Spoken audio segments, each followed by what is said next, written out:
ஒரு decision make பண்ணுறதுக்குள்ள எவ்வளோ கஷ்டம் தெரியுமா? மனசு பிடிச்ச ஒரு பக்கம் இருக்கும், மைண்டு பிடிச்ச ஒரு பக்கம் இருக்கும். அது வேலையை சூஸ் பண்ணுறதா இருக்கட்டும், அல்லது ரிலேஷன்ஷிப் சூஸ் பண்ணுறதா இருக்கட்டும், லைஃபோட அடுத்த ஸ்டேஜுக்கு போகிறதா இருக்கட்டும். மனசு என்ன சொல்லும்னா இதை எப்படியாவது அச்சீவ் பண்ணிருன்னு சொல்லும். மூளை என்ன சொல்லும்னா இது ரிஸ்க்கு, இது டேட்டா அப்படின்னு சொல்லி பழைய எக்ஸ்பீரியன்ஸை தூக்கிட்டு வந்து ஒன்றா நமக்கு வந்து டேட்டா கொடுத்துக்கிட்டே இருக்கும். ஸோ மூளை ஒரு பக்கம் நம்மளை ரிஸ்க் எடுக்க விட மாட்டேங்குது, வெறும் லாஜிக்கலாக பார்க்குது. ஒரு எக்ஸாம்பிளுக்கு வேலை அப்படின்னா இந்த மாதிரி இதுக்கு இவ்வளோ சம்பளம், அதை மட்டும் தான் பார்க்கும். அந்த வேலையில் க்ரோத் இருக்கா அல்லது அந்த வேலையை என்ஜாய் பண்ணுவோமான்னு மனசு தான் சொல்லணும். அதே தான் ரிலேஷன்ஷிப்லையும் ஒரு பக்கம் வந்து எனக்கு ஹாரோஸ்கோப் மேட்ச் ஆகுது, அதர் ஃபேக்டர்ஸ்லாம் மேட்ச் ஆகுதுன்னு இருக்கும். இன்னொரு பக்கம் இல்லையே, போய் பேசிட்டு வந்தோம், ஏதோ ஒரு கனெக்ஷனே இல்லையே அப்படின்னு தோணும். ஸோ எந்த டைரக்ஷன்ல நமக்கு முடிவு எடுக்கிறதுனே தெரியாது. இதுக்கு ஆக்சுவலாக ஒரு புக்கில் பார்த்தேன், சூப்பராக இருந்துச்சு.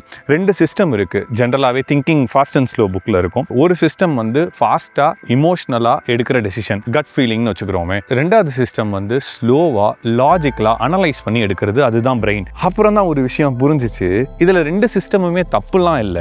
இதுல எந்த சிஸ்டமை எவ்வளவு கன்சிடர் பண்றோம் அப்படிங்கிறதுக்கு பேர் தான் விஸ்டம். விஸ்டம்ங்கிறது எமோஷனலா முடிவெடுக்கிறதோ ரேஷனலா முடிவெடுக்கிறதோ இல்ல, ரெண்டத்தையும் டேபிள் மேல எடுத்து வச்சு அனலைஸ் பண்றது. எவ்வளவு இமோஷனல் ஃபேக்டர்ஸை கன்சிடர் பண்ணணும், எவ்வளவு ரேஷனல் ஃபேக்டர்ஸை கன்சிடர் பண்ணணுங்கிறது தான் நம்மளோட விஸ்டமே இருக்கு அப்படின்னு எனக்கு புரியும் போது எவ்வளவு செம்மையா இருந்துச்சு தெரியுமா? நெக்ஸ்ட் டைம் டெசிஷன் எடுக்கும்போது மனசு சொல்றதை கேட்கணுமா மூளை சொல்றதை கேட்கணுமான்னு கன்ஃபியூஸ் ஆகாம விஸ்டம் எப்படி டெவலப் பண்றதுன்னு பாருங்க. டெசிஷன் மேக்கிங் கன்ஃபியூஸ் ஆகிற உங்க ஃப்ரெண்டுக்கு இதை ஷேர் பண்ணி விடுங்க.